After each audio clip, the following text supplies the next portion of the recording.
કેમ છો? મજામાં? સુવાક્યની દુનિયામાં, સુવિચારની દુનિયામાં આપનું સ્વાગત છે. મારા મિત્રો એવું કહેવાય છે કે સ્વતંત્રતા એક એવી અમૂલ્ય વાત છે કે તે જ વ્યક્તિ સમજી શકે છે કે જેણે ગુલામીમાંથી સ્વતંત્રતા મેળવી હોય. મારા મિત્રો, આવી જ કોઈ વાતને સુવિચાર તરીકે શ્રી સંજીવ શાહ સાહેબે ખૂબ જ સરસ રીતે લખ્યું છે. આજનો જે સુવિચાર છે તેનો વિષય છે સ્વતંત્રતા, ફ્રીડમ. શ્રી સંજીવ શાહ સાહેબે લખ્યું છે કે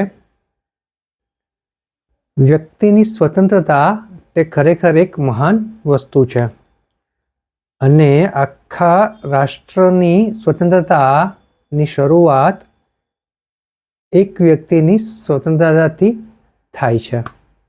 મારા મિત્રો, વાત ખૂબ જ સીધી છે, ખૂબ જ સરળ છે અને એટલી જ મહત્વની છે. અહીંયા જે વાત છે તે સ્વતંત્રતાની છે, ફ્રીડમની છે.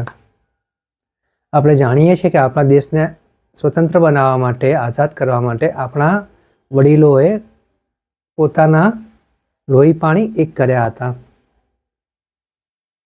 હવે ત્યારે તેમને જે સ્વતંત્રતા જે મળી હતી, ગુલામીમાંથી જ્યારે આઝાદ થયા હતા ત્યારે તે સ્વતંત્રતા તેમને માણી હતી, તેનો જે એમને આનંદ માણ્યો હતો તે બની શકે કે આજે આપણે લોકો નહીં માણી શકીએ, કારણ કે આપણે સ્વતંત્રતા આપણને જન્મતા વહેત જ મળી છે.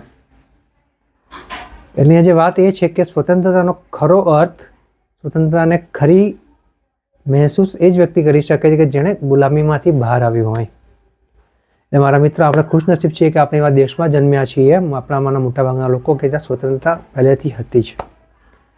પણ અહીંયા જે વાત છે એવી સ્વતંત્રતાની છે કે જે વ્યક્તિ પોતે સ્વતંત્ર હોવો જોઈએ.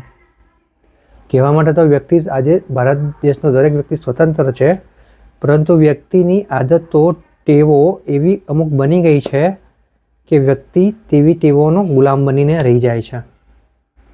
આમાં કોઈ પણ જાતની ટેવ હોઈ શકે. દાખલા તરીકે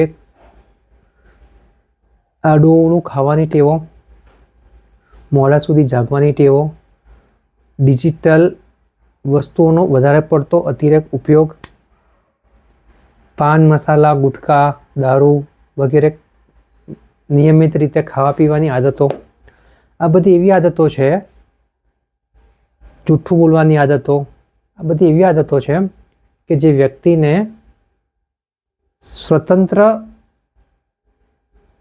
રાખે છે ફક્ત ને ફક્ત તનથી, પરંતુ આ બધી આદતોનો જે શિકાર છે તે મનથી તો ગુલામ જ હોય છે.